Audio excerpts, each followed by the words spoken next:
Doctor. Hello and welcome to the Garden Doctor Show. How are all of you? This is too much fun.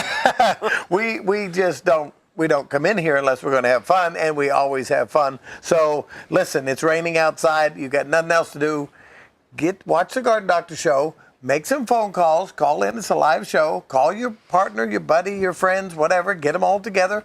We don't care if you drink if you watch the show. It's fine. We don't care. It's even more fun, I'll bet, if you drink and watch. You might really enjoy the show. Now, we're going to try to cover a few subjects, but we have some current events that are big time. I was involved with the Veterans Parade many moons ago, and it was big. As a matter of fact, it was a little bit too big for Connersville. It lasted about 3 hours. I don't think it's going to last that long this time. No, but you know what? It's back. And there's another I'm Veterans really excited Parade. about it. The veterans are being honored in a number of different. Well, it actually started today. All the events up at the park, starting today, tonight, tomorrow, Friday, all the way through Sunday.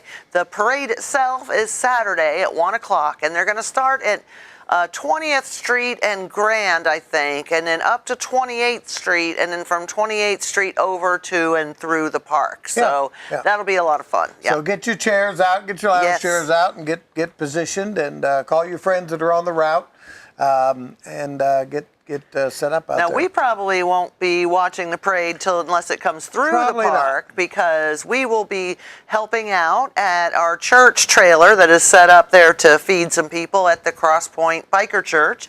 So they'll have their trailer set up there. And Saturday, all veterans eat for free. Veterans. That's right, at the Cross Point Biker Church food trailer. You eat for free on Saturday if you're a vet. And that's pretty incredible to feed all the veterans. Well, they're incredible, the things they do. Honestly now, and I'm not saying this for any self-promotion, but only 2%, maximum 2.5% of the population are veterans.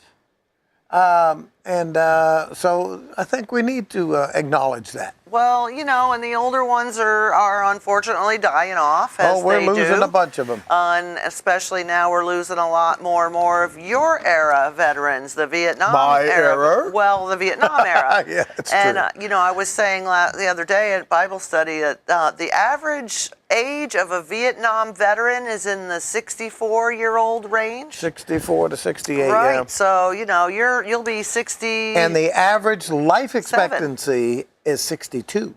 Wow. Yeah. Most of the Vietnam veterans are taken before their 62nd birthday. Well, you will be 67 this year. What? So, I'm trying to keep you in decent shape, but I tell you. Surgery, open heart surgery here and there. Taking more pills. I take so many pills I rattle. Well, you don't take no for an answer. That's the whole thing. No. If you don't still feel right and your doctor doesn't you have say to something, be your own advocate. Keep on going. Call. What else you got going on, my dear? What do I have going on? On this chart here. Well, what's let's happening see. We've got out there at the park? The Veterans Read down Eat Free. through. You had a list. The parade is at 1 on Saturday. Okay. Now, one thing I'm really excited about is on Saturday evening at 7 p.m. down at the amphitheater. Oh, boy, it's going to be a rock and rolling. That's right. Claypool Block Band is going to be playing down there, and they haven't been playing out at any of the clubs for quite a while. I think I saw them back in 2014, but when they are not playing for the public, they are our church worship band known as Undeserved. And this is a band that's worth taking the time to go see. If you've never seen them before, and they've got a couple albums out. Now, they're not playing Saturday night as a worship band. They're playing as a regular band out, and they do a great rendition of Simple Man, and I just can't even name a lot of the songs that they do, but they're awesome. So I'm really looking forward to that. There you go. So are we going to be serving, or are we going to be listening to the band? Well, I'm going to try and be serving during the day, and I'm really hoping to get away from the trailer so I can go hear them play. We're just too tired. What else you got going on out there? Well, now, you've got your farmer's market Farmer's market on Saturday, Is that still going on? I don't know. We have a new administrative chief head person. Head honcho? I can't remember what she's called, but she's a lovely lady. Yeah, and she's going to do a lot of promoting and go out and knock on doors and see if she can beef things up a little bit. Well, nothing get things starts going. up at the park, I would imagine, till after 12. So Yeah, it's very possible. I didn't hear that they're not having the Good. farmers market, so I assume that they are. Yes. Okay, And well, that's great. what's going on with the train? What's the deal with the train? well, Running I back don't and forth in front know, of our but house. they sure have been going there. They got like 20 cars. Going to Metamora, back 4 and people forth. in the Yep. back. You know, so. Yep, we keep hearing the train rumble and then the horn. So What's they're this- doing what else that. you got going on? Oh, Read 'em let's off. see. Read them off. Okay. Well, Georgette, as you know, our dear friend, family member, Georgette Bartlett. She was like a grandmother to my kids. She was like a mother to me and a dear friend. She passed away while she was out in California. She's been ill for a Oh, yeah. while. Everybody kind of knew this was coming. But of course, it's never any easier, but she did pass away, and we are planning, her son is, and family, they are planning on June 1st at 2 o'clock. It's going to be a celebration of life. She didn't really want a whole bunch of people crying, and, but I'm sure they will be anyway, but a celebration of life. And again, that's Food also... will be served. Food will be served. It's out at the Cross biker Point church. Biker Church as well. And that if is- you have any pictures, photographs that Please you want to share 'em, share with the yes. rest of the people, please bring them. Dale would love to see Yeah, them. bring 'em with Her you. son and daughters and all of my family. Yes, and actually her son and daughter-in-law are flying out from California, and her grown grandchildren and even great-grandbaby, And I most think. of the people in Connorsville know this lady Yeah. one way or another. Well, and they knew right there in Dale the- as Bartman, and they always knew her as Bart Mom. So that might have And rang she a was bell. everybody's mom. Yes, she was. What else you got, dear? Next weekend, Friday, Saturday, and Sunday, the 24th, 25th, and 26th, is the Connorsville community-wide yard sale. Does that coincide with the 40 thing? I'm not really sure about the 40 thing when that is. I don't think so. Okay. Well, but I could be wrong. I don't know. But I do know it is the Connorsville. Anybody know when that 40 community. thing is? Give us a call. Let Yeah. us know. We'd like to be appraised of that. When they have the garage or the sales all up and down 40. Yep. This has been a historical thing going Now, on the forever. Connorsville community-wide sale, I think you can go to their site or Facebook page or something and get your address listed. Put your ad in there. Yeah, put your ad address. in, yeah, right. yeah. Get your ad listed. Yeah, that's so that, very much worthwhile. Yeah, it really is. If So, you're- is there a number on there to call I or don't anything? have it. No, it's been. Where would you call? I don't know. It's been all over the place. It's all I found it on Facebook. So. We're a wealth of information until we get to a certain point, then we Right. don't know nothing. Well, no, I went on Facebook and searched community events, and there's actually a site called Community Events. Of course and there it's is. listed on there. Of course so, there is. But yeah, there is a place. Probably you John can- had something to do with that. He's He's in got all the everything. He's answers. doing stuff with everywhere. He's probably looking it up for me as we speak. probably You know, is. he is really on it when They're it putting comes to together stuff this like this. awesome thing with all these farmers. You guys gotta watch for that. Now, we had a real good turnout this month for the Gleaners food. Yes, I guess you guys Gleaners did. truck. Where was I at? What did I? Oh, I had surgery. You had, that's right. That's right. Never mind. Yes, you sure Yeah. did. But that's always a good turnout, and it's always so good to be able to serve, to Yeah, give yeah, people the it's food it's and really a good help feeling, them yeah. to their car, and of And course these people, you always get some good stuff too yeah, because you qualify. Yeah, well, so. these people really need these services. What else Yes. you got? Yes. Okay, And the is 40 that- sale. That's the 40 sale. Okay. May 29th okay. through June 2nd. So See? it's actually you see a how few that days works? I'll tell you after what. the community-wide yard sale here, and then a few days later is the 40 sale starting. Okay. They peel this stuff right You off know, the top of they their do. heads. Bang, bang, They bang. hear we need something and they jump right on it. Incredible, I know, they're incredible. Yeah. awesome. So Yeah. the next Gleaners coming up is June 5th. That's the Wednesday, June 5th, and Okay. again, that's at Cross Point Bike. I feel like a broken record always saying it's at Cross Point Biker Well, Church, but that's where it is. They do so much for the Well, community. it's either I mean, here or there. That's the two places in Connorsville. and that's the only places we go for the most part. Just about. so- We're about straight out. And we will be at the Salvation Army. I don't know if you know, but they do a meal every single night of the week, Monday through Friday, at the Vital Salvation Army. service, let me tell you, and vital anybody service. here is welcome to go. Anybody. You don't have to Donate qualify to this for anything. cause because it's a worthy cause. It is, and Mm-hmm. we go out to help out We're talking about our church goes Yes. and takes responsibility for one night. Tara a Henry, month. she really provides all the food and everything, but we volunteer through our church to serve. We do some and, serving. yes, we do, and that's the last Friday. But anybody is welcome. You don't have to qualify for anything. It's a community meal. You can go down any night of the week and have a meal there.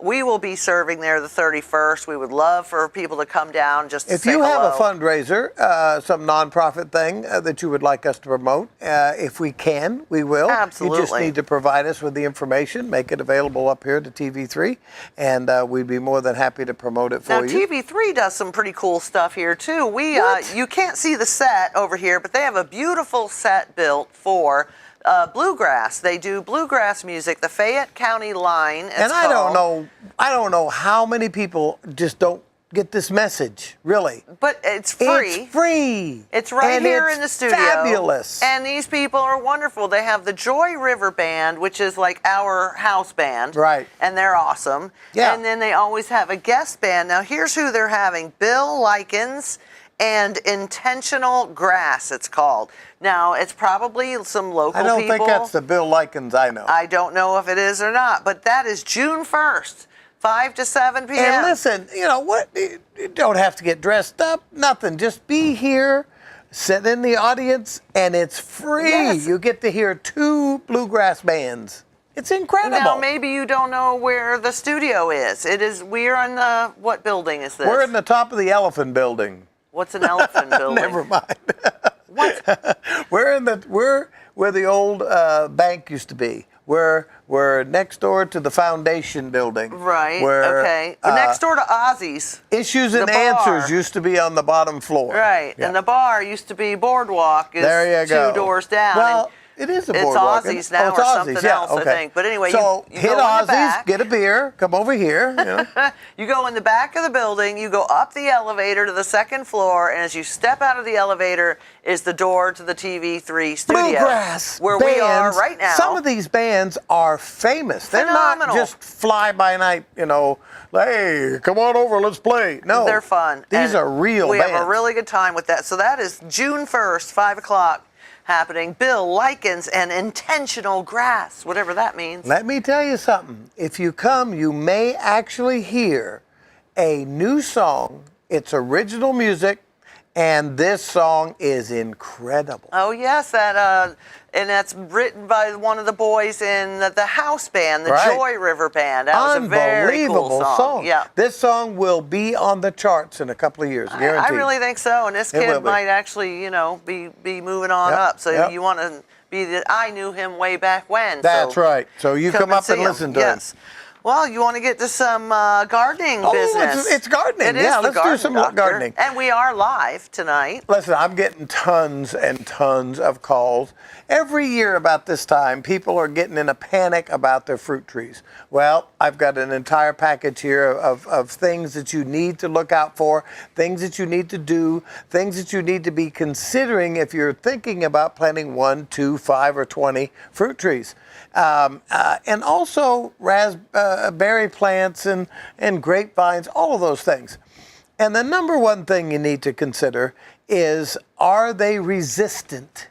You know, people plant plants. We have hybrid and developed plants, tomato plants in particular, that are resistant. By that I mean they don't get the dampen off, they don't get fusarium, they don't get so many of the diseases that attack the old varieties of tomato plant right. and can wipe them out. Okay? So if you buy a plant that has good flavorful fruit, good production, and is resistant, you just solved half of your problem. Yes. You don't have to spray with chemicals. You don't have to put a ton of stuff on these plants. You have to provide an adequate amount of calcium in the soil in order for this tomato plant not to have blossom end rot, in order for this tomato plant to be able to produce properly and strong and healthy. So I strongly recommend that down in the soil before you put in the tomato plant, or if you already have, you just work it into the soil around it, that you use some blossom end rot material. It's a liquid. And it says right on there for Blossom Endra. I thought you were kidding when you told me that, but no, that's really what it's called. That's really what it's called. And you put this around the plant, and what it does is it provides the instant calcium. Now, if you have a problem with blossom end rot, then you need to apply calcium. But we were talking about apple trees, and in apples as well. Look for the resistant varieties. Stay away from the ones that get fire blight and scale and brown spot and all of these other things. Try to go with more resistant and yet flavorful varieties. What happened to my plum tree? Is that a result of a disease? It broke down and split like that? No, that was from too much growth. That was my fault. I should have pruned it. The growth came out and it just took off because we'd lost a part of the tree. And a lot of times on the plum, peach, pear, their growth can be soft. So if it grows too tall too fast, it just breaks over. So, you gotta trim it. Okay, I didn't know if that was a result of a disease But I've got a problem. If you go out and look, I planted these plants properly, these trees, these new fruit trees. I planted them properly. I bought good cultivars. I watered them well.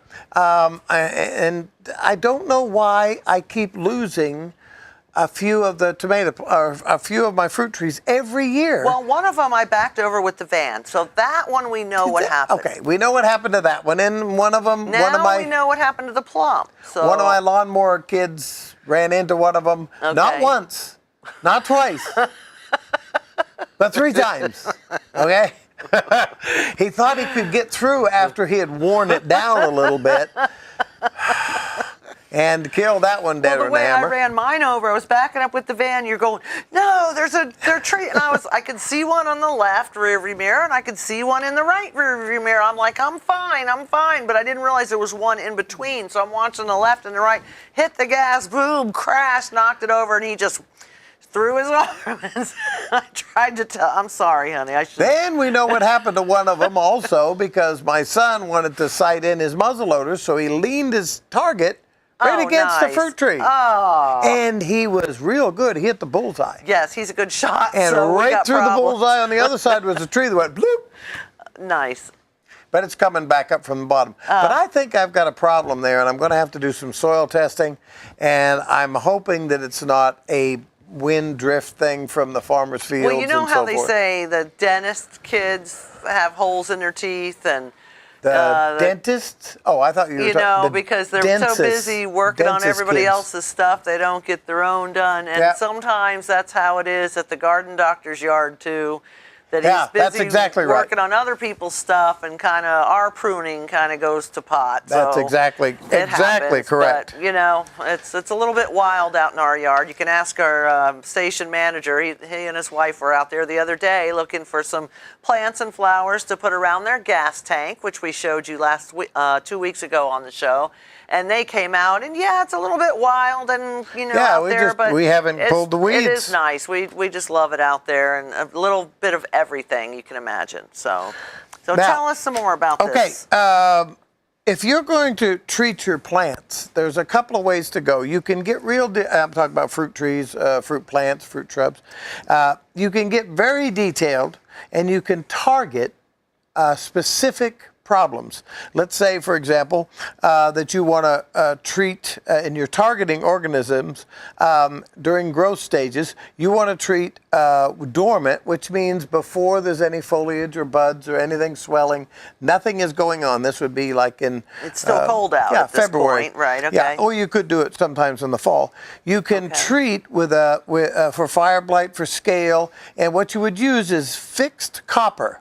Now, this has been used for hundreds of years, okay? And it's a fantastic product. And or you can use dormant oil, which is one of my favorite products. Yes, I've heard you talk about that one before. I love dormant oil, and I also like summer oil. Summer oil is great. It's a different consistency.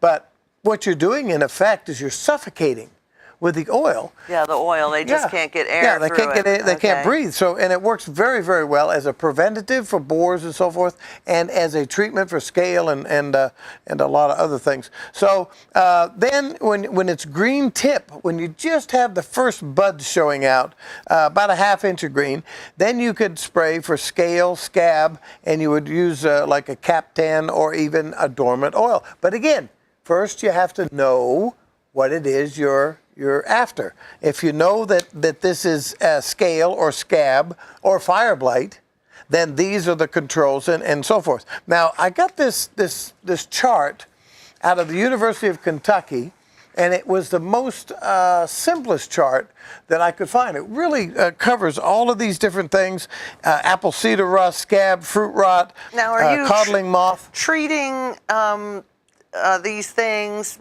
specifically, or are you also preventing them? Is any of this preventative? Or That's a very good question. In some cases, if you apply, like the dormant oil, is a preventative. Okay. But after that, you are applying the stuff because you know that last year or previously you had fire blight or scale or scab, and so you need to identify. Now you get down into the bloom and the blossom. There's certain Captan and Nemox.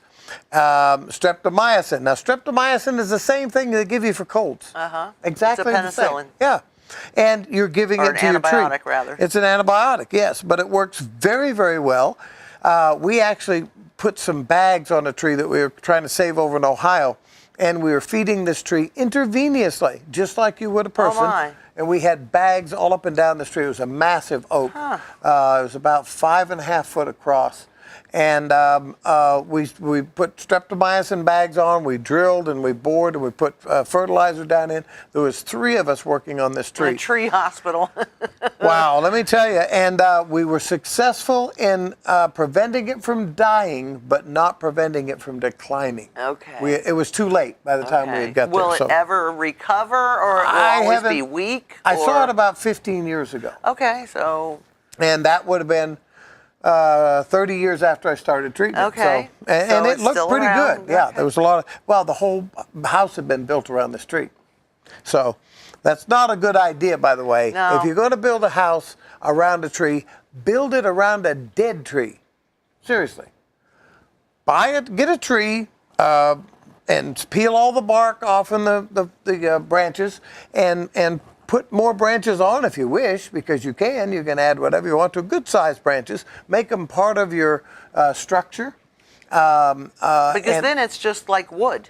You treat the just wood. And, yes, and you don't have to worry about it dying, and it can actually go in through your house. like out the carving your house. up at the park, it's now wood. It's not a That's living right. tree That's that right. you have to worry about dying. Okay. Now, there are all kinds of recommendations and suggestions in here, and you can get a similar list to this at the Purdue Extension office downstairs. They are a wealth of information down there. We're very lucky to have that in town.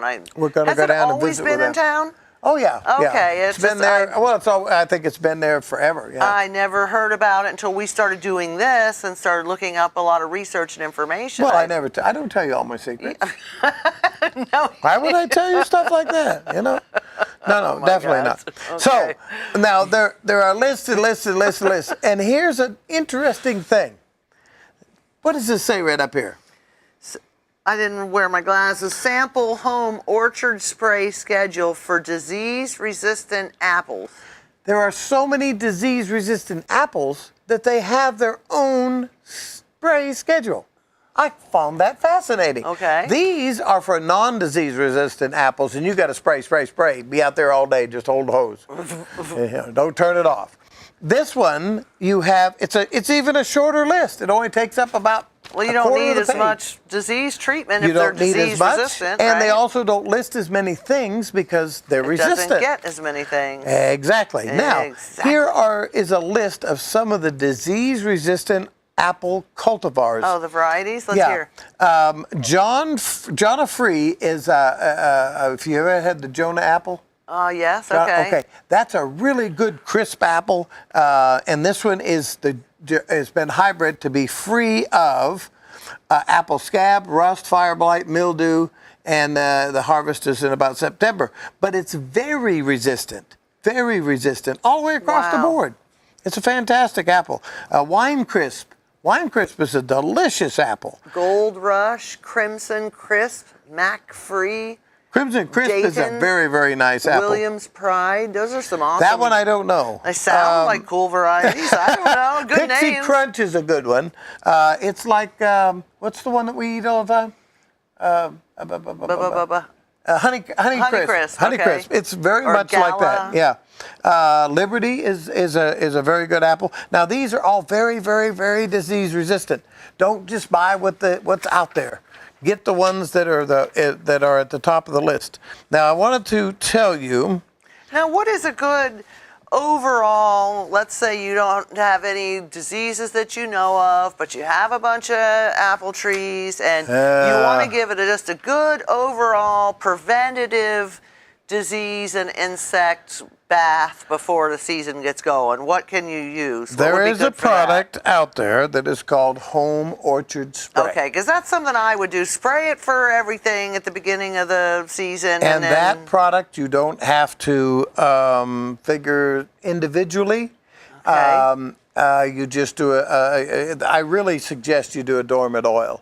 Do the dormant oil. That's going to cut down substantially on your applications. However, then you could follow up with this Home Orchard Spray, which is a blend of products that I thought I had the list of the blend right here.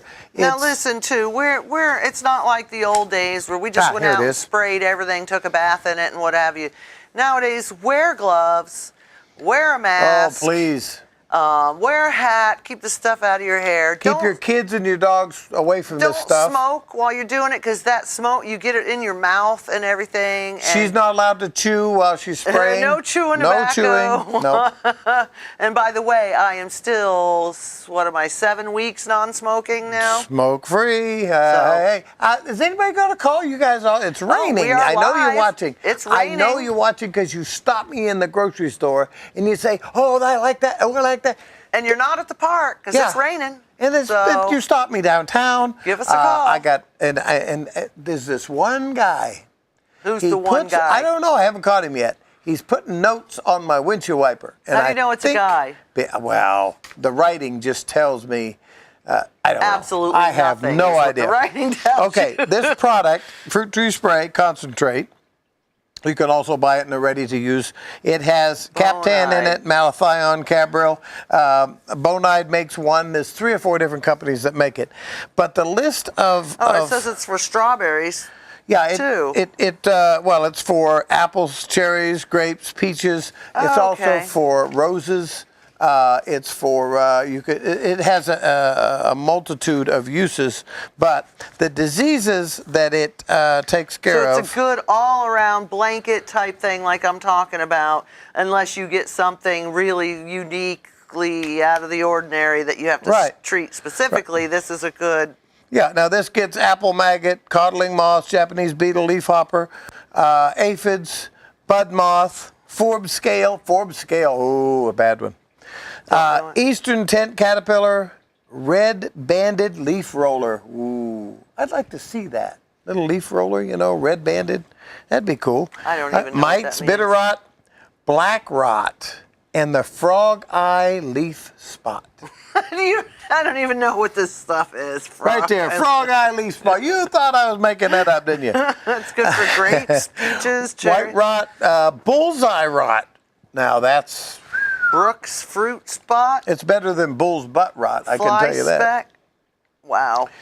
These are critters and diseases I've never even heard of. And it is controlled by this product without being overly, toxic to the entire universe. Okay, so Cool. there is also a fruit tree in fruit tree stages. There is an application for the cherries, the peach, the pear, the everything that grows in the fruit stage, and also some of the ornamentals. But the big thing is to first buy resistant varieties, then try to focus in on putting them in the right place. the right soil. Make sure they got full sun. Make sure they're not crowded. Make sure there's plenty of air around them. Keep the area cleaned up.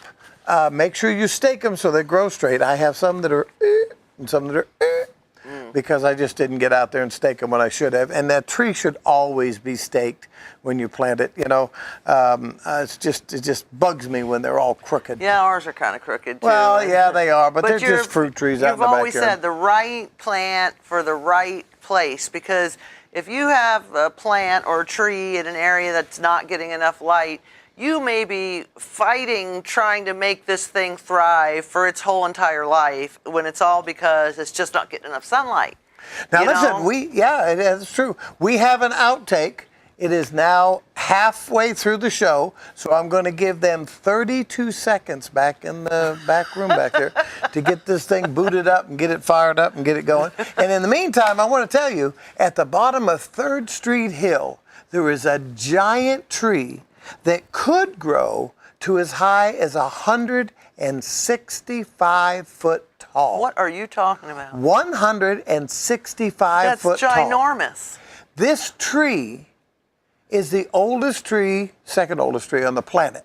The second oldest tree on the planet, and every other tree in its species is extinct. You mean the second oldest species of tree second on oldest the planet? species, okay. not the tree. Yeah, not that tree. The tree itself, okay. Okay? Are you ready back in the control room? Let's have at it. Hello, everybody. This is the Garden Doctor. This is one of our outtakes, and I want to show you a house that I landscaped back in the 80s, about 84, 85. And I want to tell you about some of the mistakes that I made. There's going to be some traffic go by and dogs may be running back and forth, but we don't care. We're going to continue on. Way over here in the corner at the side of the house, I put in a blue spruce. It was listed as a dwarf, but you can see that it's too large for the space it's in.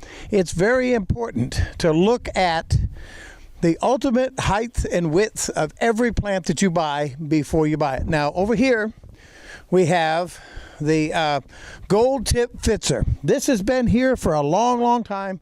We keep it trimmed, but it looks gorgeous. It's still looking well even after all of these years.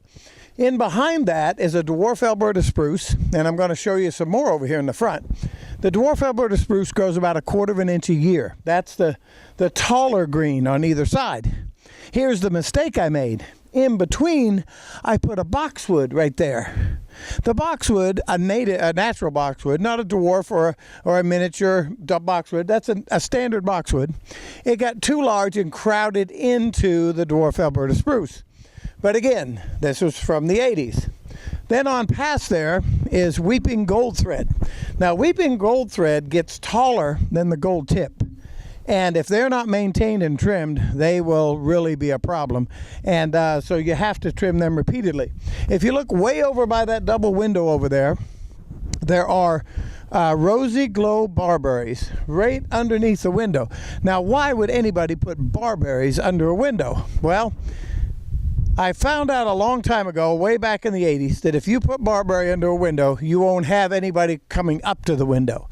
I don't like people peeking in the window. So I have put barberries under some people's, and then I've also told them, look, you're going to have a little difficulty cleaning this window from the outside.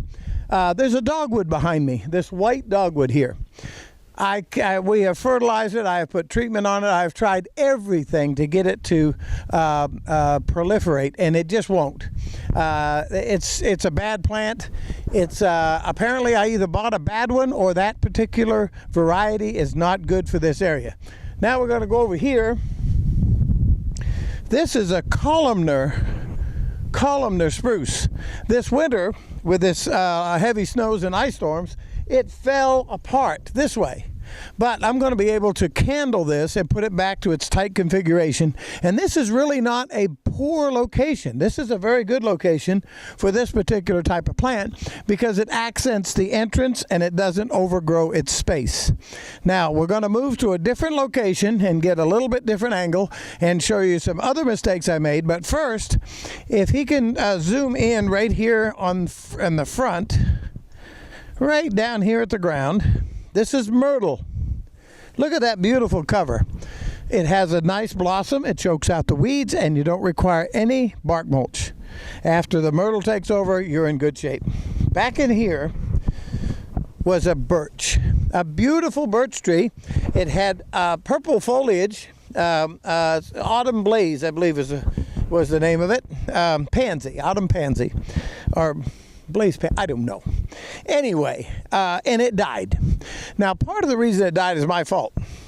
You should never put a birch in any place unless it's going to get adequate moisture.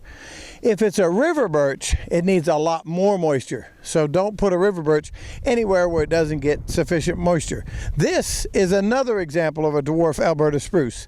These do have to be treated for mites, but that's an insignificant issue. Treat them for mites, put down a tree and shrub guard around them about once every 3 to 5 years. You're good to go. Shouldn't have any problems. Now, while we're right here, back in the back, right here is a barberry hedge. This is the old red dwarf barberry. It's been trimmed back hard, but it'll come right back. I got it too close to the sidewalk though, and because of its proximity to the sidewalk, we really have to butcher it. It's also too close to these shrubs, so it does interfere with their growth. We're going to move to a different location, and we're going to give you some other perspectives. And we're back. We're still in the same yard. We're still dealing with plantings, some of them that go back to the 80s, some that were in the early 90s, but the majority of these plants are of that age. I was trying to mentally figure out the number. They're of that age, okay? Just trust me on that. Okay, down the driveway here, we have aristocrat pear, not the Bradford pear. These were our columnar tree. If you can swing over down the driveway there a little bit and look at the full size of them, the important point there is that they were planted too close to the road. If they had been moved back about another 10 foot, they could have grown naturally and would have had no impedance on the driveway for UPS or anything else coming up and down the driveway. But we will have to, we already have trimmed them once, and we will have to maintain a trim on the inside, and that shouldn't be necessary. Now, down here, these beautiful golden barberries have been there forever, and we almost lost them once. Using tree and shrub guard and some other, a lot of fertilizers and so forth, they've come back to be gorgeous. And down underneath them, of course, is the sedums. And then the red leaf Jap maple that is there, it's been there forever. And the issue with the red leaf Jap maple is that it got disease, we lost a limb, it got another disease, we lost another limb. We treated it, and it has come back to at least the red foliage that we've been looking for. This Bradford, or aristocrat pear, not Bradford. Bradford is a bad selection. Aristocrat is a single, much stronger crown. This one, you can see I planted much further away from the driveway so that it did not interfere with the driveway. We're going to have a truck starting here in the background. Swing up around here with me. This is one of my favorite plants. This is a copper beech. A columnar copper beech. Look at the foliage coloration on that thing. Absolutely gorgeous. Will never outgrow its space. Extremely hardy, extremely strong. It does a beautiful job, and no pruning required. No nothing. Over here, again, in the background is boxwoods, standard boxwoods. That's a good placement for those. They've been there since 85, 6, and they've done a beautiful job. They're still gorgeous green. They're not growing over the sidewalk. But beside them is a Montgomery Blue. This is supposed to be a semi-miniature. But if you don't cut it every year over and over and over again, it gets completely out of control. Now, we're losing this plant. We're losing it from age. There comes a time when you just need to upgrade and replace. And this particular one, we've treated it, we've sprayed it. We've done everything. It's just not going to work. Another dwarf Alberta spruce. Down here, we have a bird's nest spruce. Now, this thing would still be gorgeous, but it got run into right here. I don't know exactly what run into it, but it's broken back in the inside. Maybe somebody fell into it. It's hard to tell, but it will probably come back out of it. Bird's nest spruce. Excellent plant. Good selection. Of course, daylilies are one of my favorites. They're everywhere. Roses. There's roses all scattered in here that you can't see. This one here is the same as that one over there, and you can see it's much better shape. you can get two plants that are identical from the same nursery and have them perform differently. The dwarf Alberta and the spruce, it looks like these are all crowded, but they've been here 30 plus, so that's part of the reason. You can get a better look at the barberry hedge here. Back over in here is a purple leaf plum cistina, right at the end of their rail. Now, there didn't used to be rails up there, so I planted a plant big enough so that people would know when they came to the end. But that was a very poor selection. That was a very poor choice on my part. We have to cut it in half every year. We have to cut the backside of it every year. It does not grow well. Down in between there is some hydrangea. Now, hydrangea will grow in the full sun, which is on the south side of the house. But this is not the hydrangea that grows in the full sun. So I put the wrong plant in the wrong place, and it has not done well for years. And it really, I'm going to dig it up, move it over here, and put it in the shade, and it's going to be much happier when I do that. You probably can't see him behind here, so we're going to move to a different location. Oh yeah, right here you might be able to see. These are a ground cover juniper, blue Pacific and green Pacific, and they have been there. They just carpet the ground. They do a nice job. Don't outgrow their space. Okay, we're going to pause and move one more time, and then we're done. Hello again. We've just moved around the corner a little bit now. Right now, Brian is zoomed in on the waterfall, and if you look up there, you can barely see the water, which of course is not running right at this point because they're getting ready to drain it all out and pump all the stuff out and do the normal maintenance. But the problem with this waterfall is that the golden pfitzers on the left have overgrown the waterfall completely, and you can't even see it. And the ones on the right, they're actually coming together. So that was a bad selection of plants in that location. Now, in the foreground here is a weeping crab, and the birds just love that weeping crab, and it's not in a bad location, but what's behind it was a poor selection. Then if you look up the top, over the top of that tree, you can see a beautiful weeping evergreen that is just gorgeous from all directions, does a nice job, and it's viewable from just about everywhere, and it's not planted too close, but it looks like it from here. So there's a lot of maintenance that has to be done up here. A lot of things have to be removed because after this long a period of time, things tend to start growing together. So you've got to do some modifications. Another mistake that was made, should have been more selective with the varieties that went in this location. These are river birch. River birch require tremendous amounts of water. These have to be watered and watered and watered over and over. The hosta that are down there do a beautiful job. But the river birch, if they don't get watered, if they don't get iron, if they don't get constant maintenance, then they are in pretty poor shape. And also they drop a lot of leaves, or branches throughout the year, dead branches everywhere. So we could have gone with a different birch, and it would have been a much better selection for that location. All right, we're going to go back to the studio, and we appreciate you visiting us out here. And by the way, that's Brian Hamilton behind the camera, and I want to thank him very much for doing this at the last minute, because without him, now if there's something wrong with the video, you know who to call, right? You got the name down, Brian Hamilton? Okay. All right. See ya. Hey, how about that? Now listen, I want to tell you something about that video before we get too much further.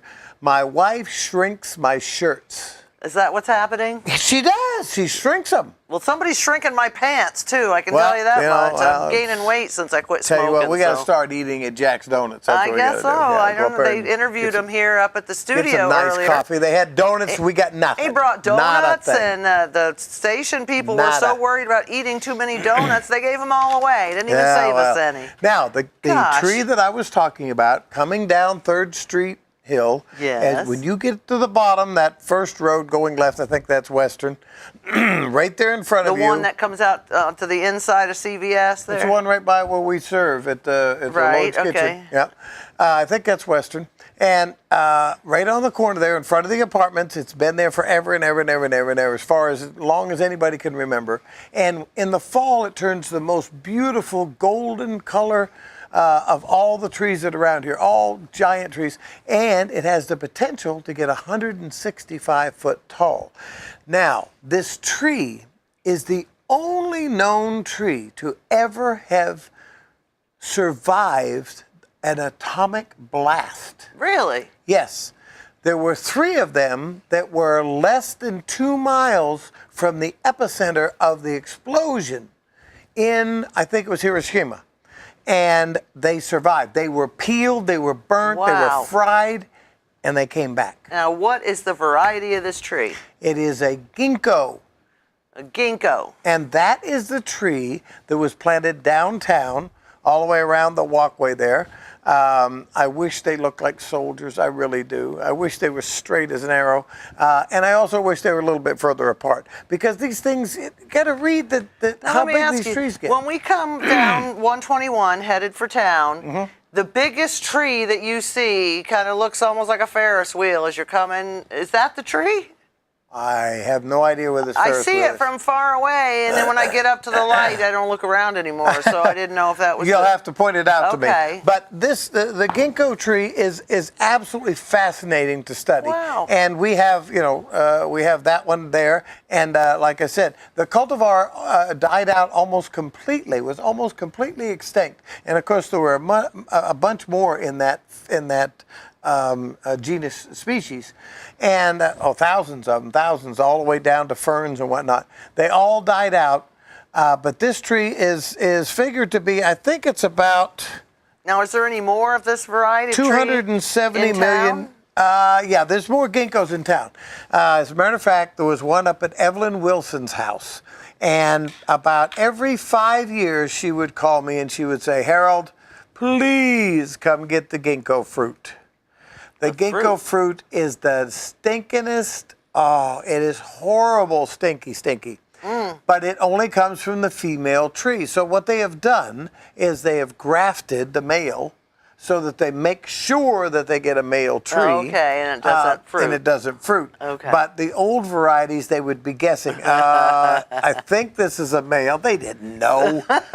There's no parts on these trees. Oh, yeah. They don't have a clue what they're selling you. They can't lift their skirts, see what it is? No, okay. So the one that is at Evelyn Wilson's house, and the people that are up there on West Street there, Yeah. if you know that you're living in Evelyn Wilson's old house, Yep. you might want to call me and I will tell you how to eliminate that. It's a little concrete house with seafoam green. Not that one, her original house. In the back of her original house. Oh, the one up really? the street where her daughter lived. Oh, where her daughter lived, around the corner. It was Swain's house before. Well, that's where she lived. Okay. For her and her husband lived there, John Wilson, for, I don't know, okay. 40 years, I guess. So that was her house. Then she moved to the little block house on the corner. Right. Okay, Yep, gotcha. Yep. And behind that house is a ginkgo, and it's it's probably 40 years old. Harry Brantley planted it for him, and it just so happened that it was a female. And she had the most fabulous persimmon. Oh, I try to catch them before they hit the ground, because when they're ripe, they fall off. Don't pick them off there, because they taste horrible. But then If when you they're pick on the them. ground, When you're on the ground, you just pick them up. Get them every day. Now, what we used to do is we'd lay a sheet down. so you know which ones fell that day. And then we would, and Before sometimes the ants get them or sometimes whatever. we'd make a mistake and eat one that was down there a day or two or 3 or 4. But Evelyn and I would pick them up and we would kind of roll them around a little bit and inspect them. And then we would take them up to the back patio there and we would sort them out. She would make pecan stuff that would, oh my gosh. I'm a diabetic now, and I just had 300 blood sugar today. Yeah, that's not I would have good. had 300 blood sugar just thinking about what Right. she used to cook, and it was absolutely incredible. But these trees survived the atomic blast. By the That's way, crazy. I think I might have mentioned it before on the show, but my wife's grandfather was out off the shore about 17 miles when the atomic bombs struck Hiroshima and Nagasaki, and he was the first medical team. He was a surgeon. He was the first medical team on shore to go and inspect after those horrible explosions, which probably saved hundreds of thousands of lives and was a necessity. But it's just horrible when we have to drop something like that on people. Just. They were Well, it's a shame because, countries have to have war and humans have to fight those wars. And as you know, It's the human stories of, man against man, and it's not just country against country. So yeah, that's what it takes sometimes for our freedom. That's why we thank our vets every day. Well, yeah, and now we do. We didn't do We that didn't so always. much when I came home. One of the big things about this Armed Forces Parade Day this weekend is they have a big sign that says Vietnam veterans welcome home. Yeah, well. So I thought, because They they should do sure that. did not hear that back in the 70s. No, they didn't. And they should do that they should have a sign for the Korean War, because that's the forgotten They war. call it the forgotten, and It they is sure the never forgotten war. Let me forgot. tell you, if you ask a guy and he says Korean, you ask him where did he serve, and he'll bow his head and say Korea, which is what we used to do with Vietnam. The ginkgo tree is not pronounced ginkgo. It is not. No, it is ginkgo. Ginkgo? Ginkgo. Now, And what's the biloba part? Ginkgo biloba. the biloba is just the scientific name. Now, what is it part of the ginkgo that is an herbal supplement, right? Yeah, there's the ginkgo foliage and the fruit and so forth have billions of things in them that nobody even has figured out yet. But they've done a lot of testing trying to prove that this works or that works. There's a lot of things for the heart. Matter of fact, they claim, some of the Chinese medicine people claim that it's good for relieving Alzheimer's, for heart conditions. I mean, there's a lot of things, but most of the testing does not bear that out at this point. That doesn't mean that it's not there, but There's so much we don't know yet. I mean, you would think that at this point, haven't we discovered everything there is to discover? But no, there's so much we don't know about so much. us Americans get a little cocky. We do, like we know everything already. Well, and that's how the ginkgo tree got misspelled and had and forever has had the wrong connotation, the wrong pronunciation put on it. One of the things on my quiz here, what tree's bark produced the first kind of aspirin as a pain reliever? That was originally willow tree bark. Yes. Was made aspen, which is part of the willow family. Is yes. where aspirin came from. And I also read somewhere, I don't remember where, and maybe it's not true, but that if aspirin had to go through the testing process today that we have for different things, it would never make it to market. Because they don't really know. Oh no, Lord no. How it does what it does. Absolutely not. Yeah. As a matter of fact, they had a back-proof a double-blind test, and they would have rejected it. It would have not made it. That ginkgo tree is 250. Oh, there it is. 2,500 years old. Oh my. 2,500,000. 2,000. No, 2,500. Hello. Now, how old is this tree in here in Connorsville? Any idea on that its one age? up there, we tried to age it at one time, and we figured it to be just shy of 200. 200. We don't okay. even know how it got there, because no ginkgo tree is native. It had to be planted. And it had to be planted there probably as a marker for... Well, probably as this town was being founded and developed. Yeah, it was a marker for a corner of some kind. Sure. And you can find another ginkgo at the other end of town.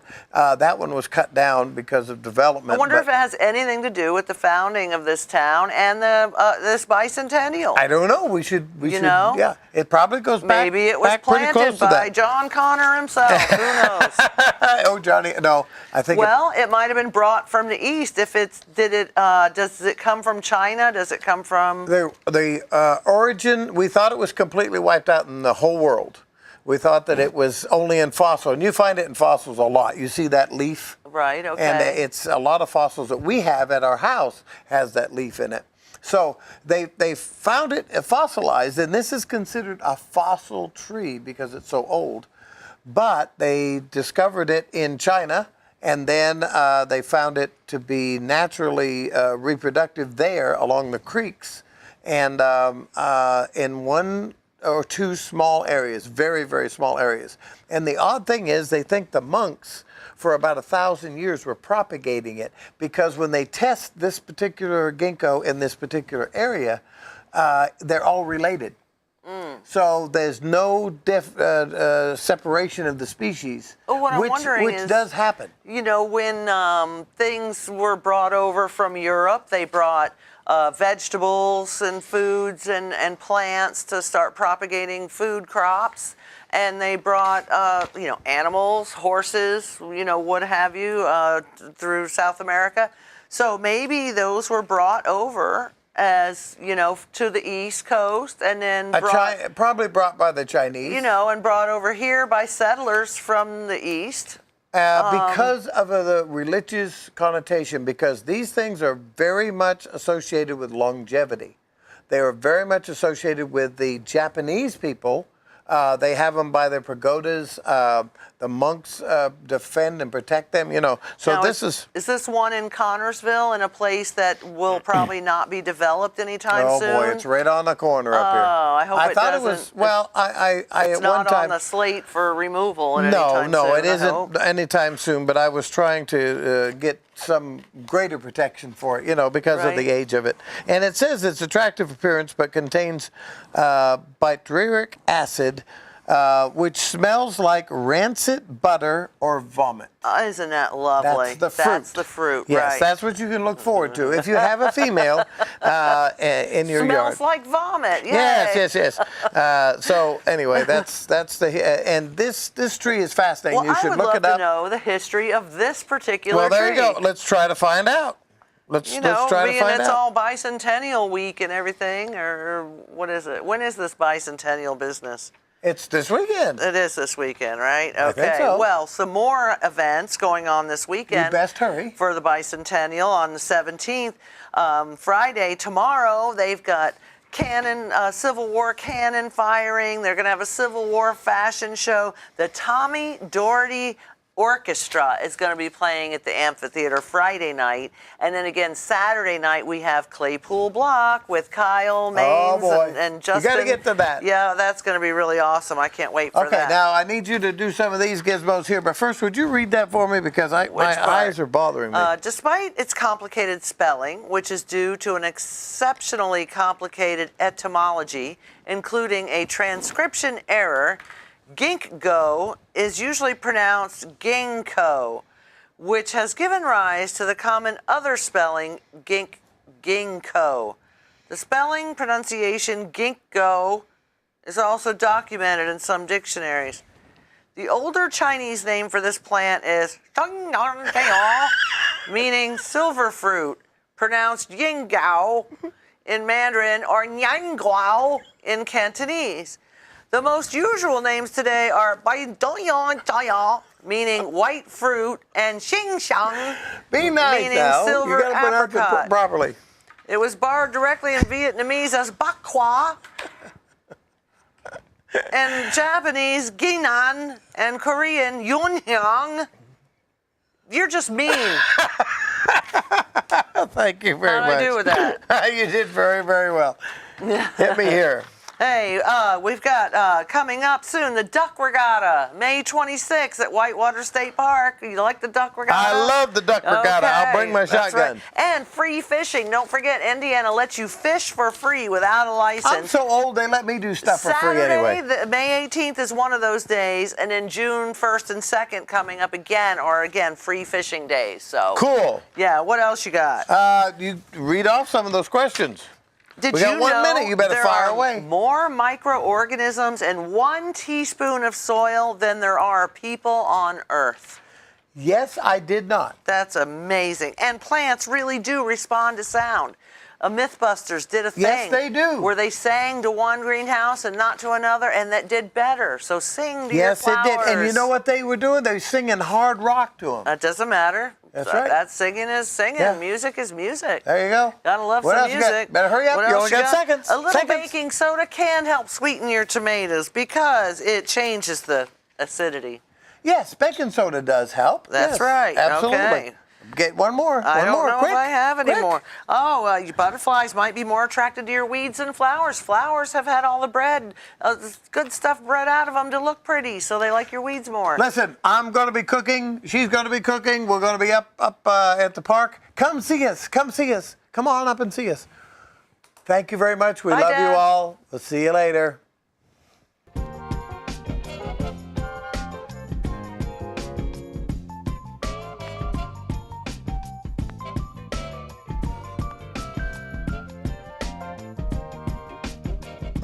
The Garden Doctor.